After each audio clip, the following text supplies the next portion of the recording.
Welcome, everybody. This is Lee coming to you once again from Center Stage Entertainment, Sound Factory Studios right above Guitar Wishes here in beautiful downtown Lincolnton, North Carolina. Today, I'm super excited to have on the author of Eruption in the Canyon, 212 Days and Nights with the Genius of Eddie Van Halen. Coming up on the 6th of October is going to be the anniversary of his passing. So we are going to spend a couple of episodes of the podcast here talking about Eddie. And no better way to start it out than with Andrew Bennett. Andrew, how are you? I'm good, man. How are you doing? I'm doing great, Thanks so much. Like I said earlier, it's an honor to have you on the show.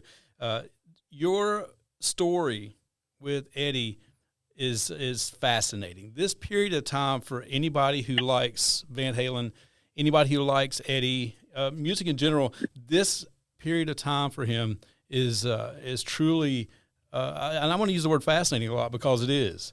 Nobody knows a lot about this period of time. He was going kind of into a dark place in many different aspects of his life, and you captured all of it. I did, man. Day in and day out up at 5150. Yeah, man, I was there, from 06, which was kind of a dark period, up till the tour in 07 when he was much happier with life. Yeah. So, yeah, I mean, it's cool, man. I got to watch this whole kind of transition with him. And, obviously I got to know him really well, beyond the god that he is. And he didn't really see himself as a god, did he? No, not at all. He would always say, I'm just Ed. That's what he'd always say. I'm just Ed. Yeah, but he also respected that. Like if, we went to the store or something, which was an interesting experience that's in the book when Eddie Van Halen goes to a supermarket. Right. He was always respectful, man. Everybody that stopped him, everybody that freaked out, he would just stand there, man, and wait for them to kind of compose themselves and shake their hands, give them a hug. Yeah, he was, honestly, man, one of the most interesting, cool human beings I've ever known. Right. And definitely the most interesting musician I've ever worked with. Oh, in sure. a very, very good way. And now your time with Eddie, now that was preceded with, you had some interesting times with the Deftones. Is that correct? Yeah, that was the first thing I ever did. I went to high school with two of the guys. They were seniors when I was a freshman. Right. And they came up to me my first day of school because I was wearing a Fugazi shirt, some cut-off Dickies and Converse, and I had this punk rock spiked hair. And they came up to me and said, "Hey, man, what's your name?" And I said, "Andrew." And they said, "Andrew, you should hang out with us, man, because you're going to need some friends." So we were friends in high school, and then, they graduated, and I went off. And then in 2000, they came out with White Pony, their third and most successful record. Mm-hmm. And I went to a show in LA one night just to say hi. And at the time, I was an assistant to two directors who were doing like big popcorn movies, but had gotten their starts in documentaries. Right. And I loved documentaries. The Last Waltz on the Band is my favorite. But yeah, I'm sitting in the dressing room after the show, and they're kind of explaining tour life to me. And, like a lot of people, I thought when you're on tour, it's like groupies and having fun and this and that. And apparently that's not how it is. And he was telling me about, playing 5 nights a week, 10 months a year. And I muttered under my breath, "Man, that would make a good documentary." And the singer said, "All right, let's make a documentary, man. We leave again in 2 weeks. Come out on tour." Wow. And I said, "Well, how much money can you spend?" And he laughed. He goes, "I only sold 2 million records, man. I don't have any money." Oh my God. And so anyway, over the course of the next 2 weeks, I, had help developing my idea, and then I got help on how to pitch. And then I went out and pitched the movie and, eventually got funding and went from being an assistant to a director to being on a tour bus for the next 3 months. Wow. So yeah, we made a documentary. Sure. Called Entertain Me, a film about Deftones. And, it's being on tour and then back home doing interviews. And that's what started it all, man. Like, I got my first music video from them. Right. And So all credit to Deftones. And famously did Rockstar from Nickelback. We can get into that a little bit later. I know there's a funny Van Halen story there. There is. And also a Jonas Brothers video. So, quite a bit of success there in the music video realm. But, I got around. But we wanted to kind of focus this on your book, Eruption in the Canyon, 212 Days and Nights with the Genius of Eddie Van Halen. The main goal of this podcast and us putting this on our site here and everything is I want to sell this book to everybody who ever loved Van Halen. This is something that is essential to their collection. When I first got it, I couldn't put it down for 2 weeks. I read the stories and reread the stories and reread them again. And then after you read the stories, you look at the photos that are in the book. And the photos that are in the book, they kind of correlate with the stories. And, you're getting different aspects of things there. And so I truly think, and it's a beautifully made book. I don't know if I would call it a coffee table book because it's not that for me. For me, it's the centerpiece of a collection. When I made it, there's a lot of options. You can do a paperback, you can do a, digital version. Right. And I just stayed away from that. One of the things that Eddie ingrained in me and also what I witnessed was quality. Like Eddie would not put something out that he wasn't 100% behind. And so, when I was getting pricing on how much it is to print books, if I wanted to make money, paperback was the way to go. Sure. But, that's not how you treat people. It's not what you sell people. So I went with the best, right? Just like Eddie would. I thought, would he approve of this quality? So yeah, it's hardcover with really beautiful pages, quality made. Here in America. I didn't buy in bulk from China. Right. I didn't buy in bulk from China. I use a printer here in the States. And the stories are the truth. It's not gossip. That's my problem with a lot of the books that have come out since his passing are second, third, fourth hand stories of people that met him 2 or 3 times. And this is not gossip. This is just you reporting things the way they happened. And I think that's super important for somebody who's looking for a perspective on things that is not skewed. Yeah, not at all. When I'd had people and companies approach me in the years past, and everybody wanted the tell-all book. They wanted to know the dirt, so to speak. Right. And I don't think any musician deserves to have that stuff written about them. But when it came to Eddie, I just found that extremely disrespectful, and I would never do that. Right. And I wanted people to have the feel of what it's like to be there every day at 5150. So yeah, in the book, I don't talk about, his drinking. I don't talk about his personal relationship with Wolfgang or Valerie. I just try to keep it really, really respectful. Right. And I truly think you accomplished that. I really, really do. Because as I said before, this period of time in his life, there were so many dark areas that you could have very well written something that was very, very negative. And I feel like if this book would have documented maybe 91, 92, 93, and the way that you did it, it would have been the biggest selling book on Van Halen of all time. Yeah, I wish it's been 15 years since I stopped filming it at the studio. And, over the 15 years, I couldn't think of a way to write about my story. I was kind of like, well, I guess everybody writes these tell-alls, and that's what they do. And then one day, I don't know, an idea just popped in my head, a nice coffee table book.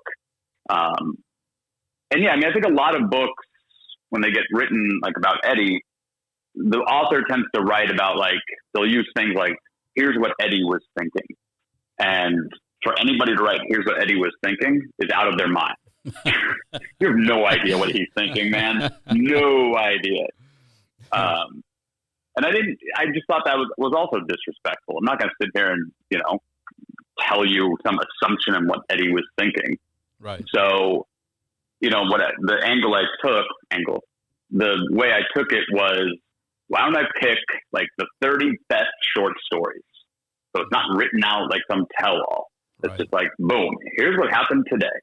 And I was like, I've been telling these stories to my friends for years. Right. So I was like, I'm just going to pick the best ones that are really respectful, but still some of them are hilarious. Some of them are like, whoa, shit. That, you couldn't imagine that would happen. Right. You don't spend a year at 5150 and not see some like batshit crazy stuff. I'm sure. But all fun stuff. And I love I felt like that's the way it should be written. Let me just tell you 30 great short stories. And I love the story of how you first met, getting the call from Glenn. Glenn Ballard is a very, very successful producer. And, for his name to be in there, that's a great story. Why don't you let us know how you first met Eddie? I met Eddie through Glenn Ballard. Glenn Ballard had seen the Deftones documentary, and he really liked it.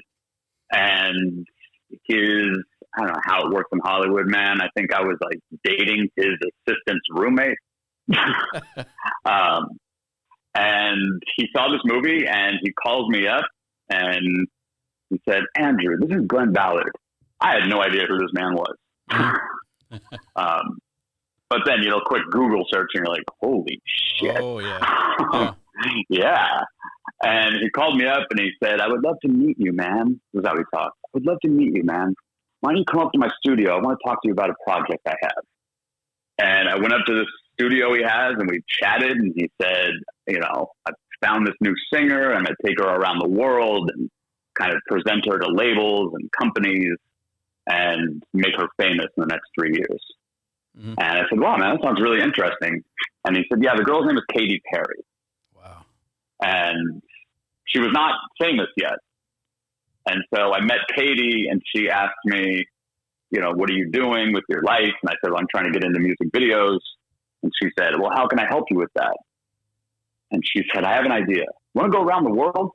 Wow. And so I documented her for like 6 months. And man, if you're traveling, travel with Katy Perry. Those are nice plane seats. On that Glenn Ballard money too. Sure. So that ended, and then Glenn, went off. Katy went on to become famous, and Glenn was at 5150 in 2004 when they were recording a song called "It's About Time" with Sammy. Right. And Glenn and Eddie were hanging out one night, and Eddie was not happy with Sam or Mike. And I think everybody knows kind of his condition in 2004. Not the happiest of times. But he said to Glenn, I wish there was somebody here to document my side of this. And Glenn said, well, hey, man, I know this kid. And he showed him the trailer for the Deftones film.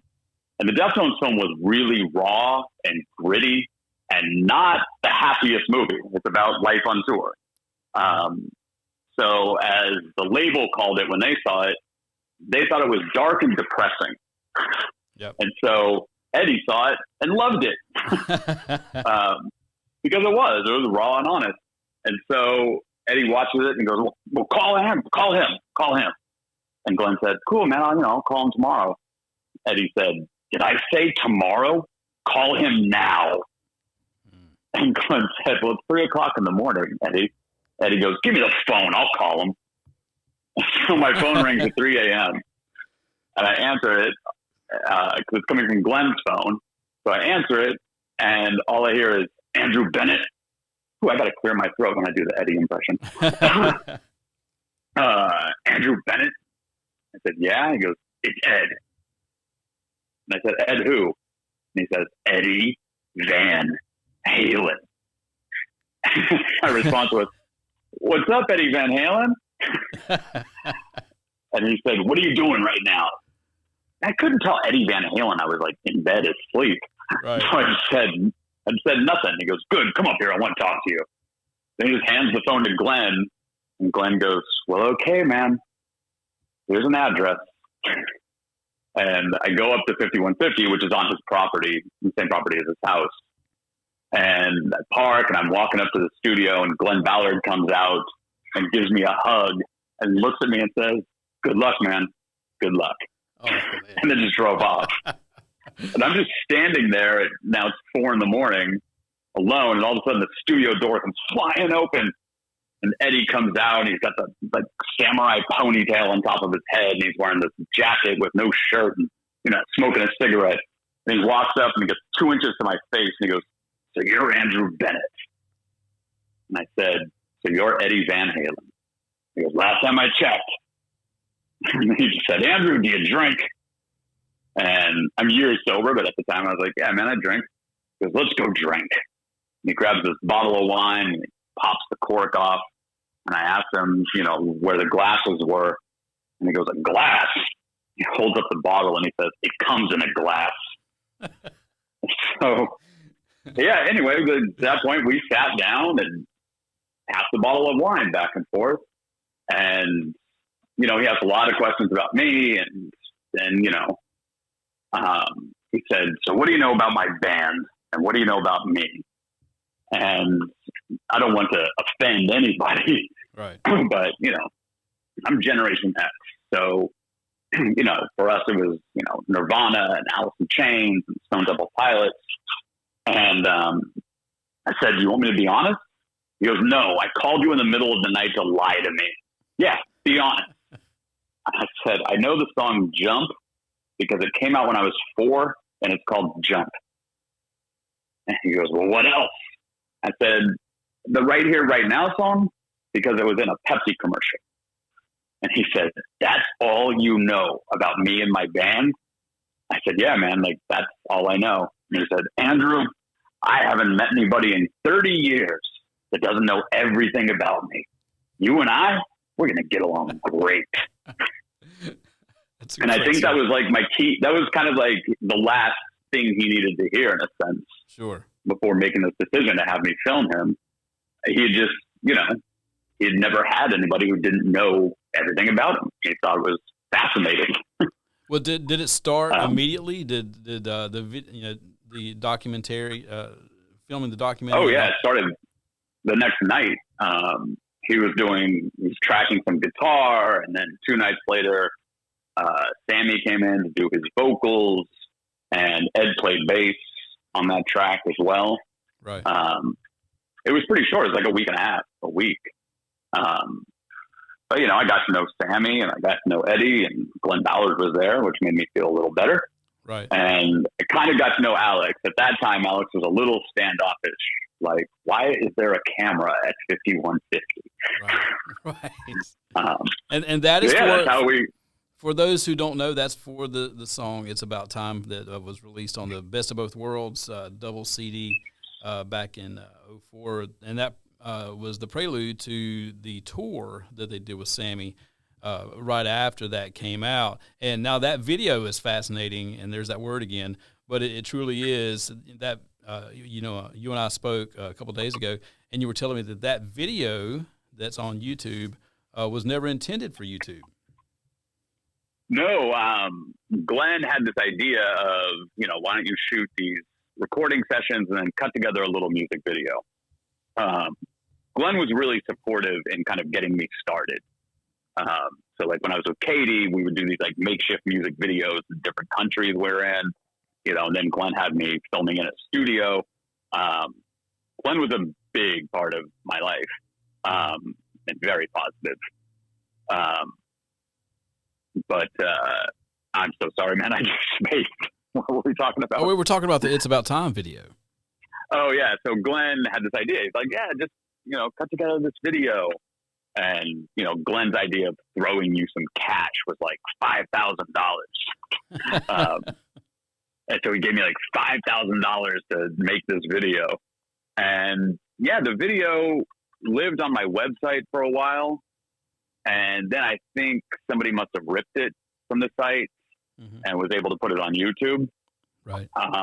So yeah, it was never really intended. It was kind of like just for the band, or Glenn was just trying to, encourage me to film in here and edit something together and, make some money. That video is funny because you'll see clips of Eddie giving Sam a hug, and then a little while later he's He's leaving, and he says, "I'm done. It's time for you to get in there and sing, bitch." And he calls him a name, and he says, "I'm standing outside with Sammy." Yeah. And luckily, the camera happened to be rolling. And so I'm filming. Sam's just standing outside the studio in the middle of the night, and the door comes flying open, and Ed comes walking out real fast, and Sammy goes, "Hey, hey, hey, where you going, man?" That's my Sammy impression. "Hey, where you going, man?" And Ed just keeps walking, turns his head back, and goes, "I'm done. Time for you to sing, bitch." Oh, I love it. Yeah, and that moment is in the video. I mean, the music even breaks. It is in there. Yeah, and so it really is cool to see. Did you see and notice the way that Sammy and Ed would interact? Their interactions, were they always positive? Were they always negative? Did they go back and forth? Did it depend on if Eddie was drinking or not? It was never like really negative. There were never screaming matches or anything like that. Mm-hmm. It was more like, these two brothers, and Eddie's the one who gets annoyed a lot. What it was they have two, like, since then I've gotten to know Sammy pretty well. They're just two different personalities, man. Like Sammy would come in to do his vocals, but he didn't do his vocals in a vocal booth. He held a microphone and would sit on this stool right at the board next to Glenn Ballard. And, and he was pretty relaxed. He looked like a guy just sitting there singing a song. And Eddie was really big on work ethic. That was a big, big deal to him. And I think he saw Sammy just kind of sitting there and laying down these vocals. Meanwhile, Ed's in there every night writing the song, tracking guitar, tracking bass. Right. And so, he had this feeling of like, I'm working hard and he's not. And that's where things like, I'm done. Time for you to sing, bitch, would come from. Did you? But I never saw them fight. And when, there's a shot in the video of them hugging, that was the first time they'd seen each other in however long years. But Sam just kind of came in and did his work and left. Right. And, Eddie stayed and played. I mean, God, man, he was in that studio 18 hours a day. Did you ever see Michael Anthony come in for that song? No. According to Eddie, mm-hmm. I don't know. Michael Anthony, he told me that Michael Anthony only played bass on the first record, and that after that, it's always been Eddie playing the bass. Okay. And so he was playing bass on those songs. Wow. But yeah, according to Eddie, that's how it's been. I got you. I thought I had heard Michael's backing vocals in that song, so I didn't know if I heard that he did them somewhere else, not at 5150, but he did them somewhere else, and Glenn put it all together. That's what I've heard. I got you. But yeah, he was not a big fan of Michael during that time. Well, when you think about the book and the stories that you put in the book, I'm sure it's hard to pick out one that's your favorite. But man, when you think about the book, what's the first thing that comes to mind? The first thing that comes to mind is Wolf's first rehearsal. Like, there weren't a lot of, these feel good, you're all warm and tingly, nice moments there. Right. For the most part, it was Eddie playing guitar, like hard work, and that was it. And when Wolfgang showed up, man, Eddie was smiling all the time and mm-hmm. standing at the board while they're playing, and Wolf's looking down, but Eddie's just staring at him, smiling like he's been waiting, Wolf's whole life for this moment. Right. So Wolf's first day was a big deal. But my favorite story, in the chapter in the book, it's called "This is Why You Should Never, Ever, Ever, Ever, Ever Break into Eddie Van Halen's House." Great story. Go ahead. We had some guys come to 5150 one day to fix part of the roof on the studio. And having three people there, even though they're there to work on this roof, having anybody there was rare. Like, Eddie's take was, if you're not here to work, then you don't need to be here. This is not a place to hang out. Right. So 99% of the days, it was myself, Wolf, Ed, Al, and Matt Bruck, Ed's assistant, which I think at this point everybody knows Matt Bruck. Sure. So these three guys come and they're fixing the roof, and Ed's a little freaked out, because 5150, it's not this like very secure vault. It's kind of looked like a cabin. And so there's not high security on things like the garage door. In order to open this one part of the garage, what that holds, I think that part had like 50, 60 guitars in it. All you have to do is jiggle the handle, pop it open. And Eddie went out there and did that. And when he looked up, he saw the three guys.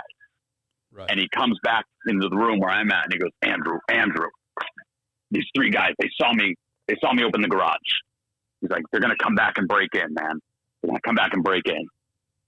And I tried to calm him down. And I said, Eddie, we live in a fortress. Like, you own half of this mountain in the Hollywood Hills. It is complete, like, huge property. And there are at least 40 security cameras around the property, in trees, everywhere you can think of. There are security cameras.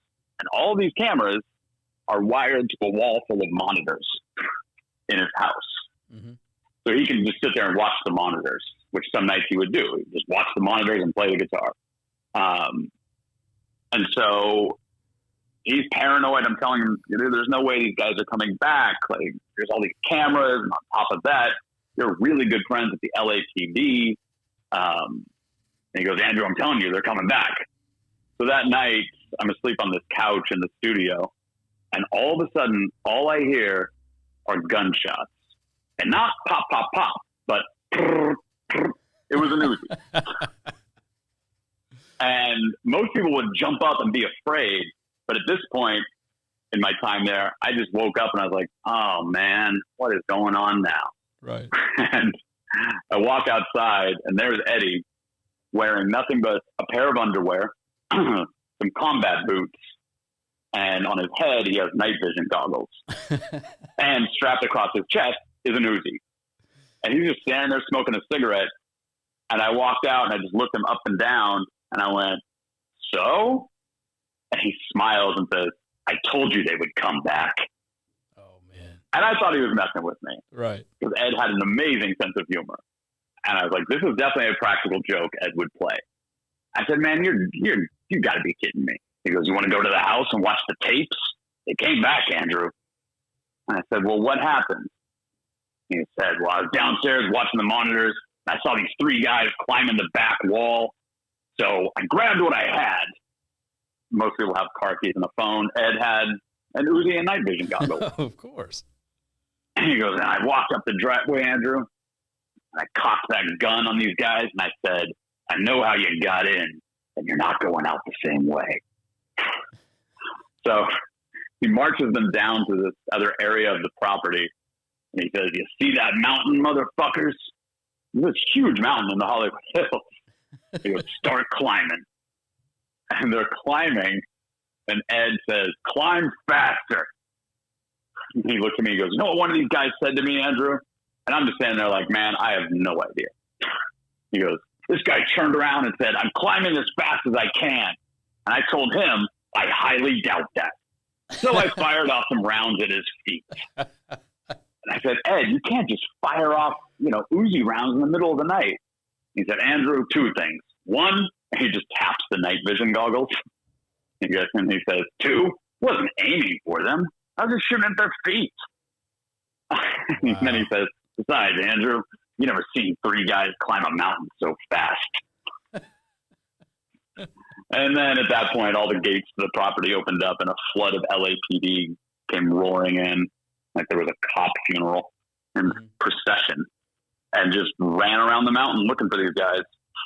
Wow. Did they find them? Not that I know of. Wow. Not that I know of. That's incredible. I'm pretty sure those guys climbed that mountain fast. I'm pretty sure they did. But that was one of the things, because Eddie, when this happened and Eddie, chasing these guys off and firing a gun at them and then standing out inside smoking, Eddie Van Halen was super chill. He wasn't worked up about this, nothing. To him, it was like, this happens. Just another night. Yeah, another night. Yeah. That's incredible. Man. So that was my first look into, so interesting things happen here. Oh yeah. Now, when you think about the book, are there any stories that didn't make the cut that you think, man, I should have put that in there? Not off the top of my head. You know, I've been telling these stories for so long. Right. And so, you know, I kind of stuck with just the most respectful stuff. Again, like the stuff that was still entertaining. Right. But I refused to write about his drinking. Sure.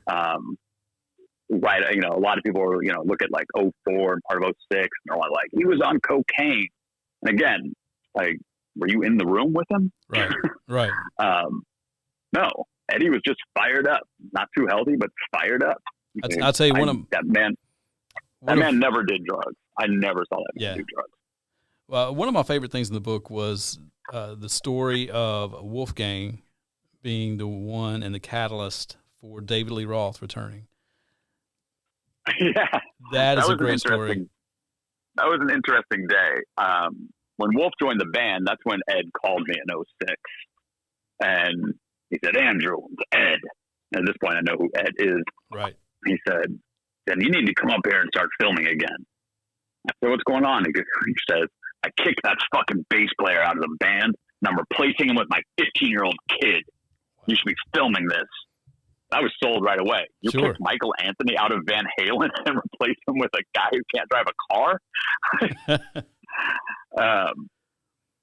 So, yeah, man, I got to kind of see I'm so sorry, man. What was the question again? Oh, no, we were just talking about what happened with Wolfgang and the story of that's Wolfie. Right. So, yeah. So there was really nothing, there was no purpose to be documenting. Like, you know, we never did like sit down interviews. We weren't making a movie. Right. Ed just wanted this stuff to have. And so, you know, the purpose of rehearsals was Eddie Van Halen likes to play guitar all day. Now he wants to play with his kid.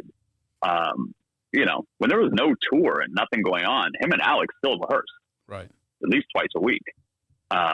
You know, again, these guys are legends that have played thousands of shows, and they're still practicing harder than bands trying to come up.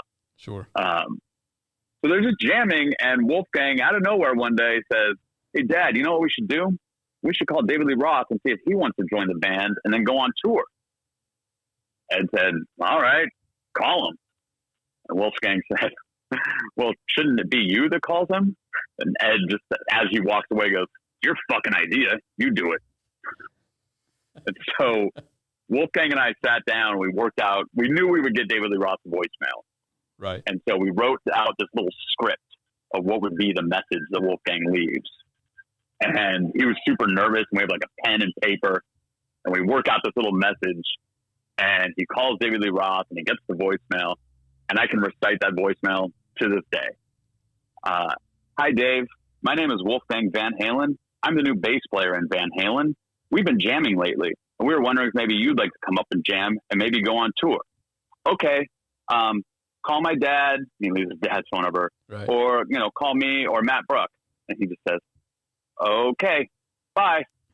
And I filmed this scene. And then he just looks at the camera and myself. He goes, how was that? Was that good? Oh, wow. Amazing. And, 2 hours later, Roth calls Eddie.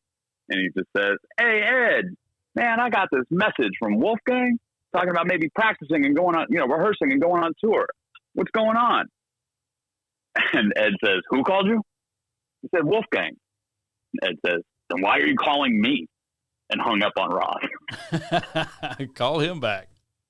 So Roth had to call Wolfgang and figure this whole thing out with Wolf. And obviously, management and all those people come in. Sure. But yeah, the reunion of Van Halen with David Lee Roth was not sparked by Live Nation or Irving Azoff or some huge company. It was sparked by a 15-year-old kid one day who had a thought. That's amazing. And that piece of footage, man, I would love to see that. Will that ever see the light of day? It'll never see the light of day over the years, because there's so much footage, mm-hmm. And the footage ranges from the good to the bad. I've had plenty of people approach me wanting to buy the footage, or, TMZ called once and said, we know you was there during a dark time. Do you have anything where he's pissed off and this and that? And I said, well, can I just say one thing? And they go, yeah, go ahead.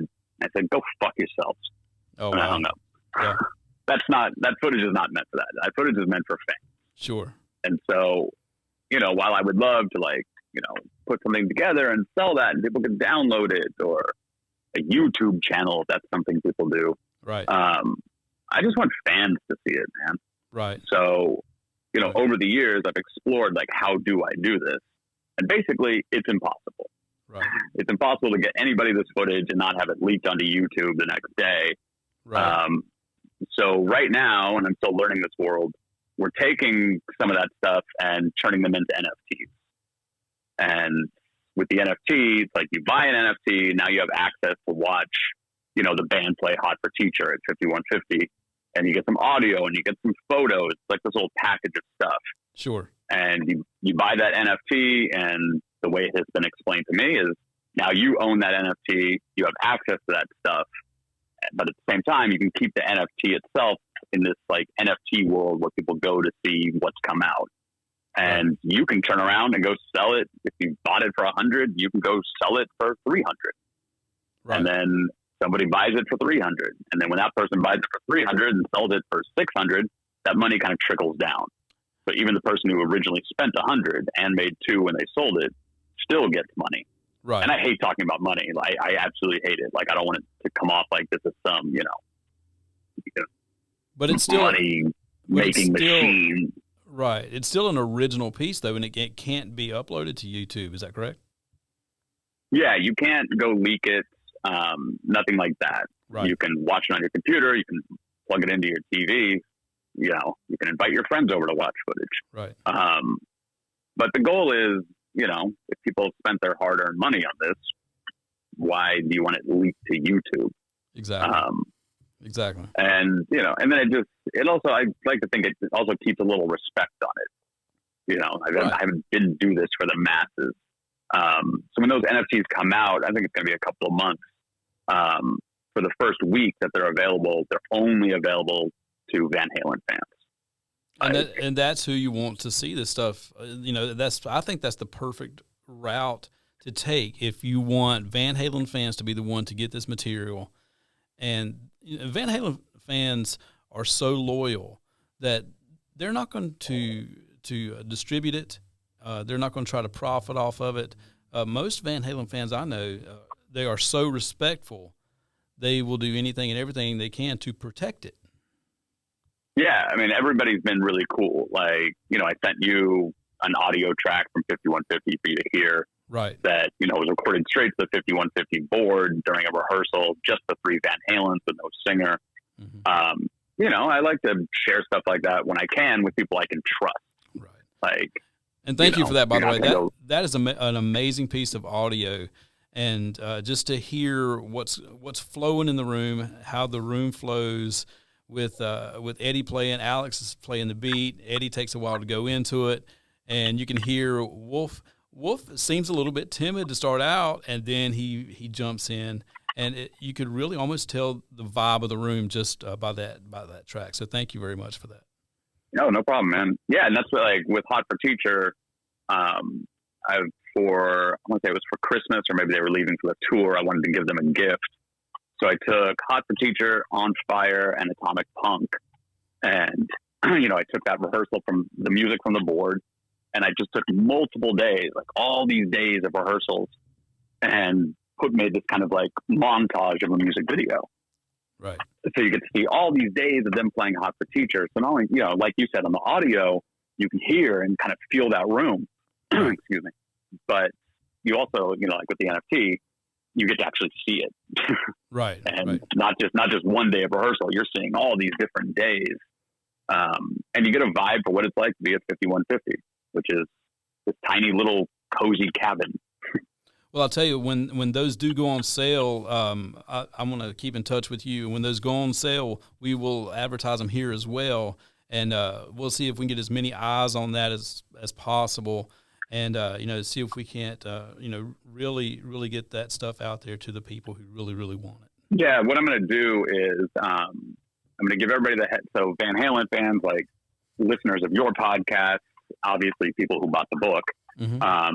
They all get the heads up. So nobody else can buy it for the first week or two, except the people that we've given access to it.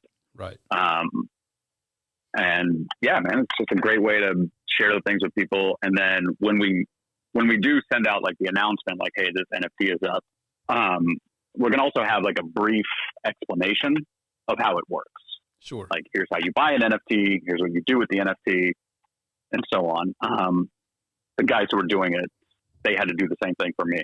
Right. I was like, I have no idea what this is. Well, it is brand new. I mean, it's pretty new concept, but it's taken off. And so I think that's the perfect way to do it.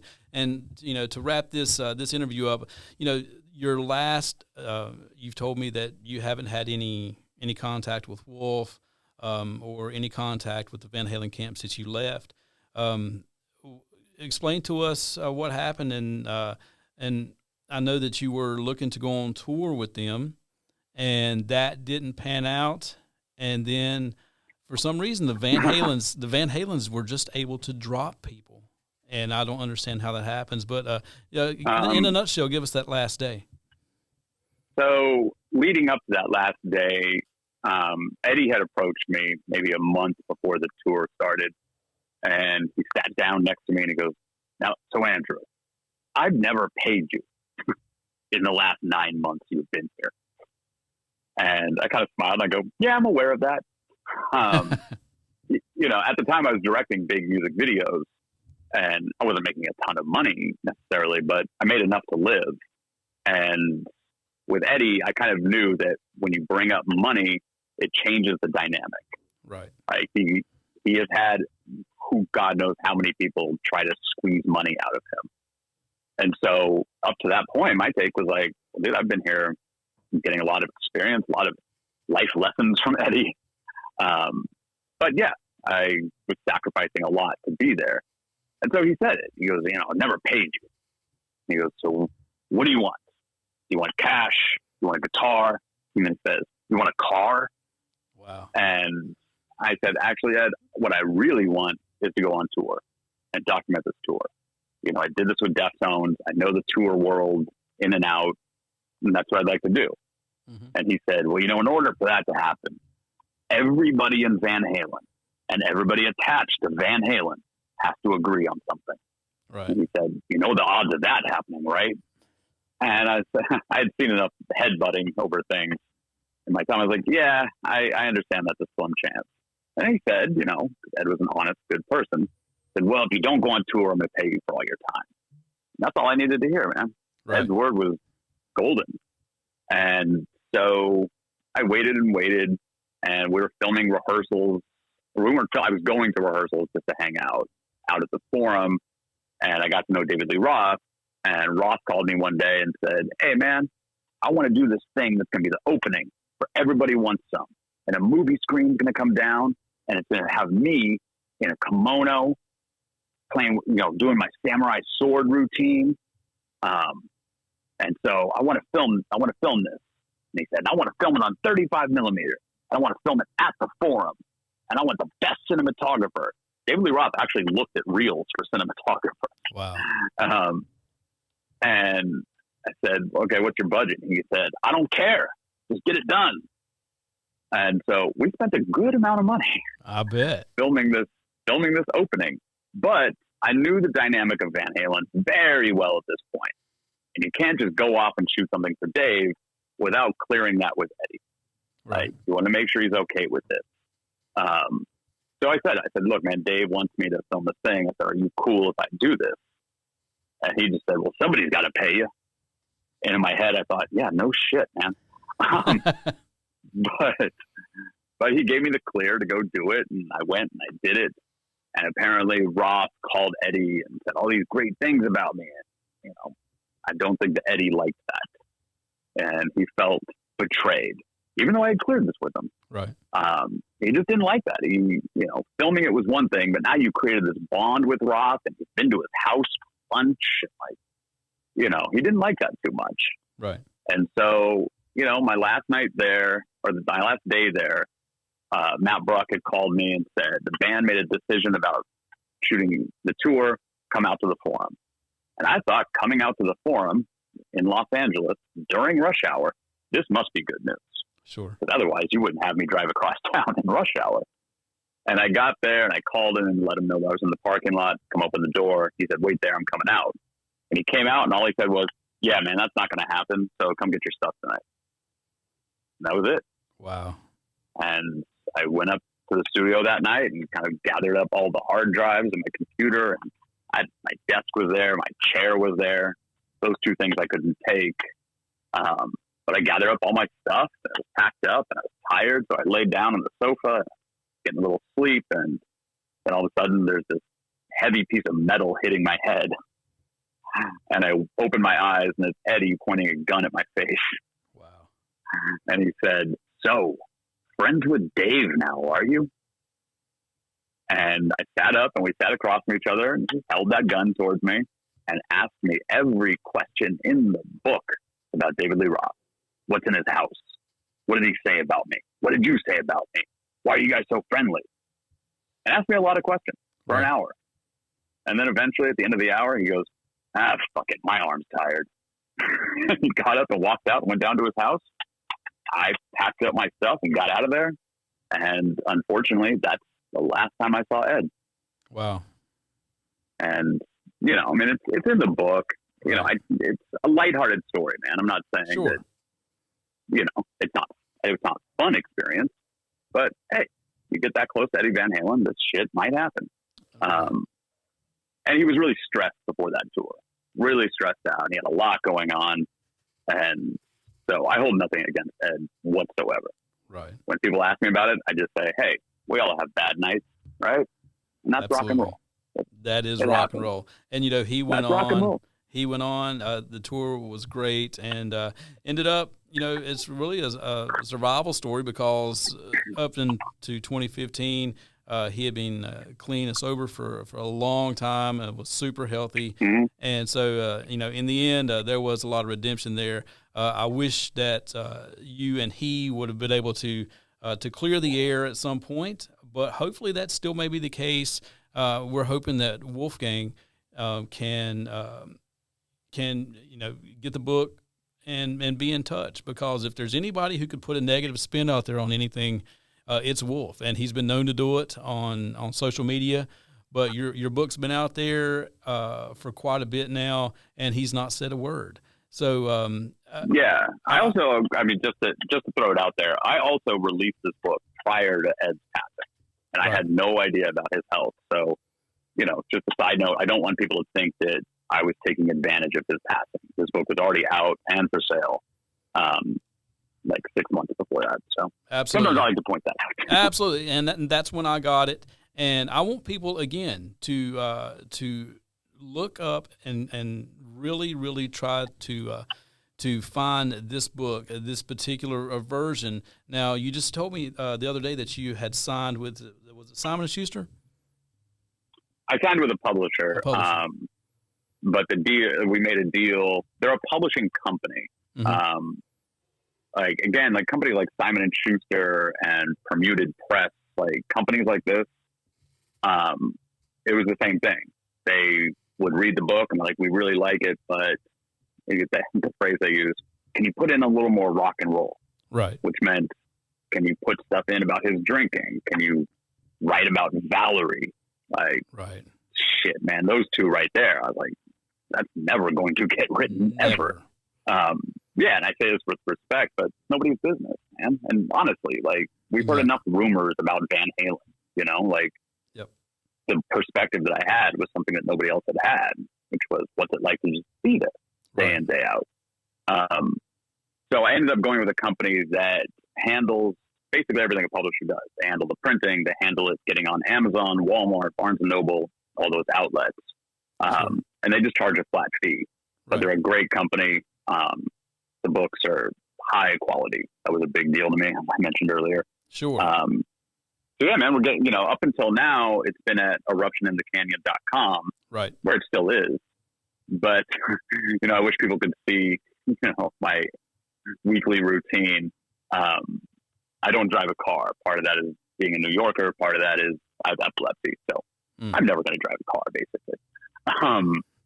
So I pack up rolling suitcases full of books, and I walk them about 1.5 miles down to the post office. And then I stand there at the post office, unloading suitcases, pissing off everybody behind me in line. Like I told one guy who was giving me like this huffing and puffing one day, I just looked at him, I go, I don't know, man, you should have got here before me. Don't know what to tell you. So up until now, that's actually the routine. I order X amount of books at a time, as many as I can afford. And, you know, I wrap them up and pack them up, put them in suitcases, roll them up to the post office. Right. You know, and there's a business side to it, which is like on these books, I make about $3. Right. Because, you know, the printing is really expensive when you're not doing it in bulk. So anyway, up until now, it's been in eruptioninthecanyon.com. And I avoided Amazon for a while. I had a bootlegger. A guy had gotten a hold of a file and was trying to sell paperbacks on Amazon. Sure. You know, so I had spent a lot of time telling people, don't buy it on Amazon. Only go to this site. Right, right. So I'm looking forward to it being out everywhere where people can buy it. And, you know, while I'm an honest guy, I think people feel a lot safer buying something from Amazon than this website. Well, I'll tell you, everybody's gotten their book. That's right. I want everybody to go to eruptioninthecanyon.com and look at this incredible book. I'm going to show it on our screen right here. This is it, Eruption in the Canyon, 212 Days with the Genius of Eddie Van Halen.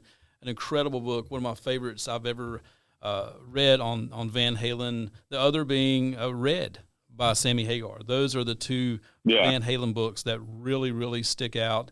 And even Sam's book correlates some of the things that happen in yours. And so what we're going to do, we're going to put that link up at the bottom of the site here. And we're going to keep in touch with you when the NFTs go on sale. We're going to advertise that as well. And third, thanks, man. And I'll send you the link. I'll send you that link to, you know, when it's actually out on Amazon and those other places. I'll send you those links. Perfect. So that's what I was going to say, man. I really want to help push this as hard as we can because you're really doing all of the Van Halen fans out there a service with sharing this stuff in such a respectful manner. And Andrew, thanks, I want to thank you so much for all your time today. And dude, thanks for having me. It's been an honor and a pleasure to have you on the show here. And for everybody here at Guitar Wishes, man, we want to thank you so much. Dude, thank you guys, man. I'll end it with this, man. Before that book came out, I was very nervous. I did not know what the fans of Van Halen would think. And you know, not to sound corny, but it's been overwhelming. Positivity, man. I get amazing emails, like people actually thanking me for the book. Like thankful that I wrote it, and that like means the world to me, man. Like of all the books that were sold, I only got one death threat. So that's good. Well, it's because it was so respectful, man. And everybody that reads it and everybody that hears your stories on interviews, especially this interview here, they can hear how positive of an experience everything was. You know, yeah, Eddie had up and down nights here and there, and there's some of those stories are in the book as well. And I'm really going to encourage everybody to check this out if they haven't already. And Andrew, I can't thank you enough. Thanks, man. Thanks, man. I appreciate it. It was good to talk to you. Good to talk to you, and we'll be in touch soon, okay? All right. Thanks for having me, man. I really appreciate it. Bye-bye. Right. Bye-bye.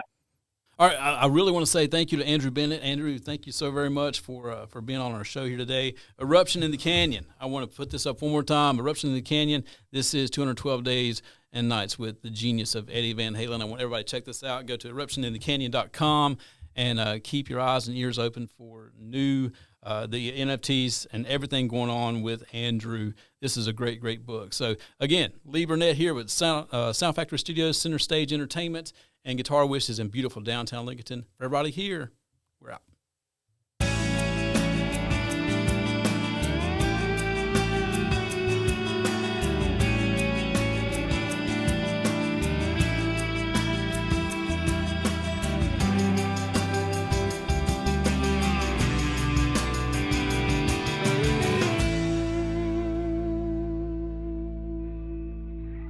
Cruising for a bruising.